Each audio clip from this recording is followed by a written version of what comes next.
Você se sente um trouxa tentando aprender inglês? Talvez você queira morar fora ou fazer um intercâmbio, mas trava só de pensar em abrir a boca para pedir um café.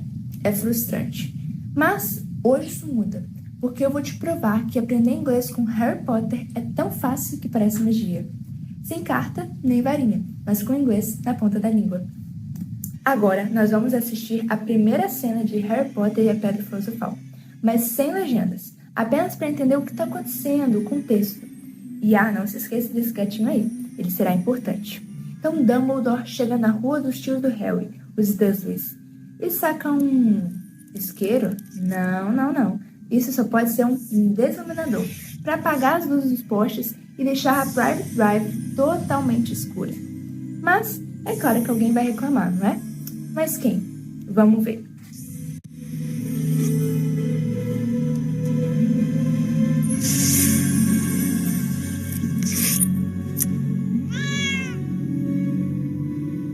I should have known that you would be here, Professor McGonagall.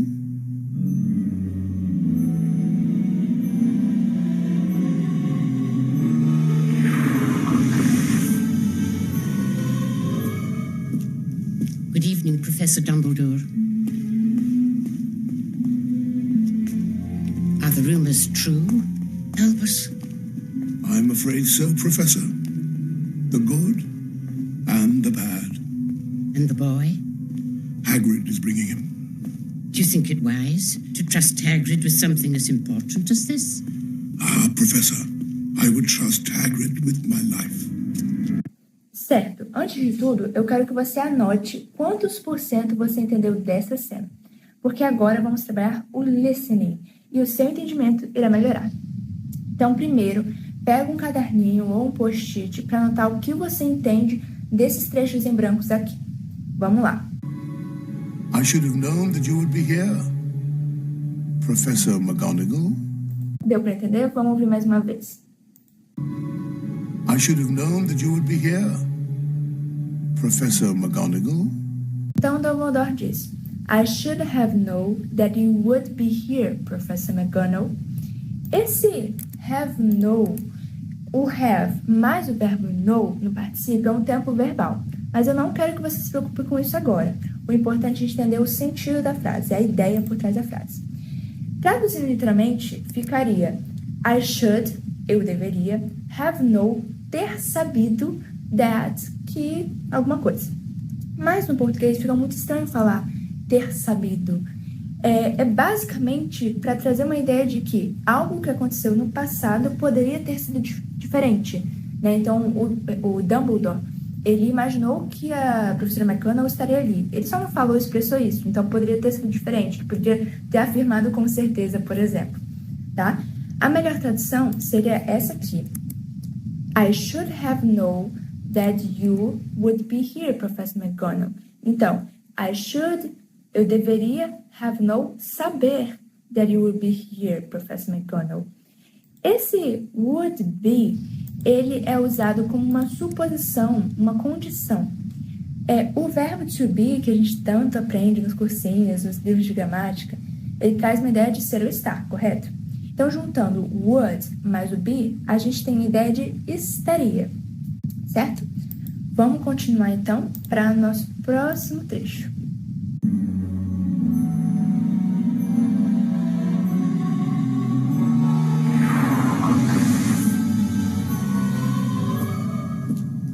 Good evening, Professor Dumbledore. Are the rumors true, Albus? Ela fala good evening e não good night, porque eles estão se cumprimentando. É a primeira vez que eles estão se encontrando depois de um tempo. Diferente do good night, que dá uma ideia de despedida. Então, quando cada um vai pro seu canto, sei lá, vocês estão numa festa e aí vão para casa agora dormir. Esse é o good night que a gente usa. O good evening é mais um cumprimento. Por isso que as duas coisas significam boa noite, mas tem que ter muito cuidado quando que você as usa. E, no nosso caso, a gente tem também a outra frase, are the rumors true, Albus? True, você sabe que é o contrário de false. E rumors é rumores.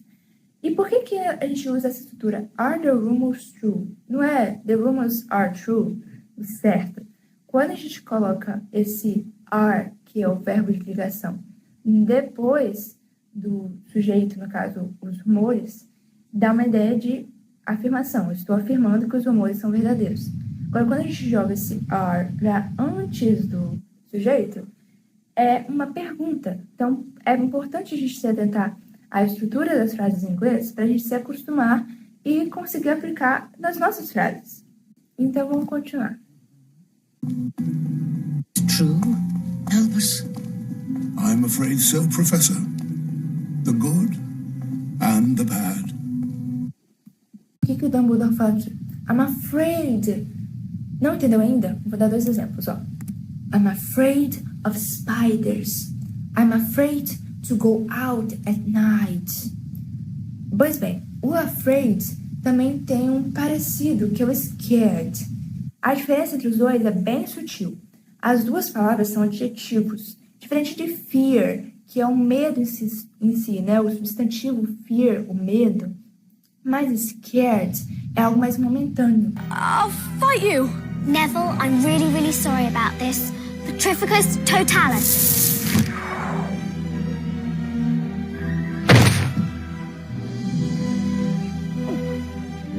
You're a little scary sometimes. You know that. Brilliant. Scary. Por isso que o Ron fala pra Hermione, que é Hermione, no caso, é Hermione, however, a Hermione é brilliant, mas scary, assustadora.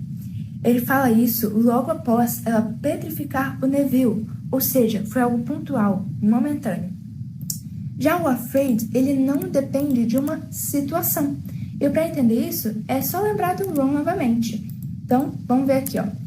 Ron is afraid of spiders. Vocês lembram dessa cena?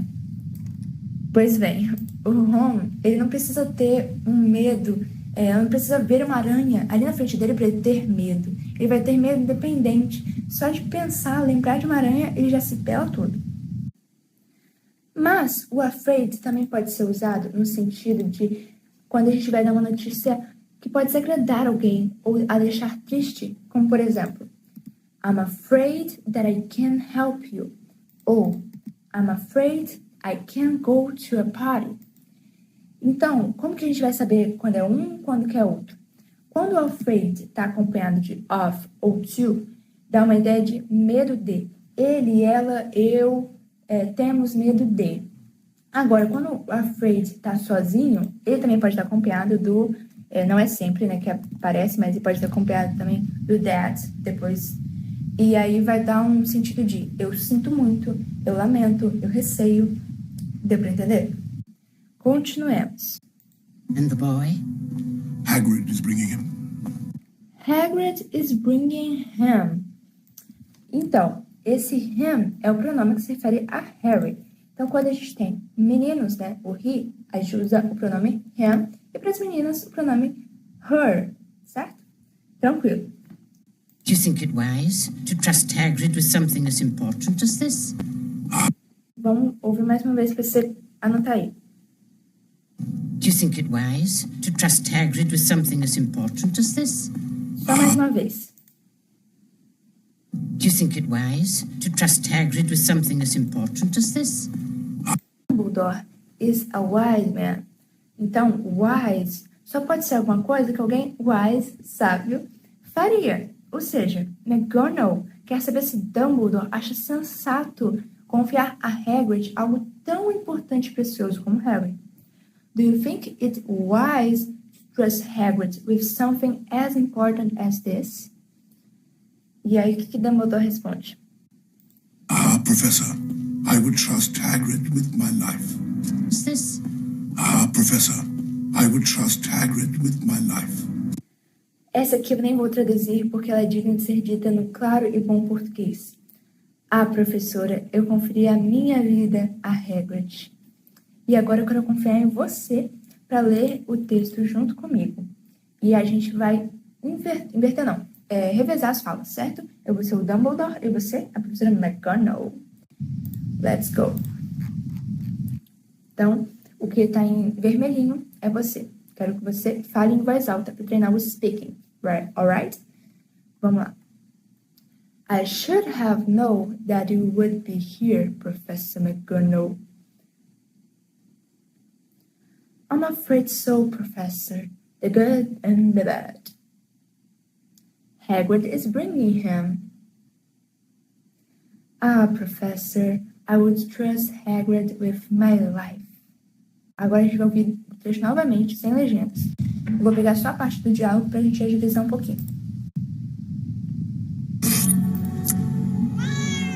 Ei, internet. I should have known that you would be here, Professor McGonagall.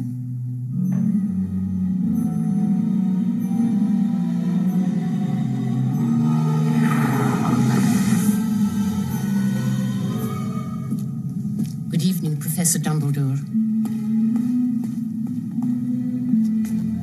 Are the rumors true, Albus? I'm afraid so, Professor. The good and the bad. And the boy? Hagrid is bringing him. Do you think it wise to trust Hagrid with something as important as this? Ah, Professor, I would trust Hagrid with my life. E aí, quantos por cento você entendeu dessa vez? Quero que você deixe aqui nos comentários. Ah, foi de 30% para 50%, 50% para 90%. Mas calma, porque ainda não acabou. No próximo vídeo, eu vou ensinar a cena em que o Hagrid chega com o Baby Harry. Por acaso, essa cena é muito mais interessante nos livros do que nos filmes, sabia? Então, se você quiser estudar inglês, assim como eu estou fazendo aqui, basta você comprar o primeiro livro ou box inteiro no link fixado na descrição. Você não paga nada mais por isso e ainda me ajuda a produzir mais conteúdos como esse, tá bom? Te vejo no próximo vídeo. Até mais! Thanks.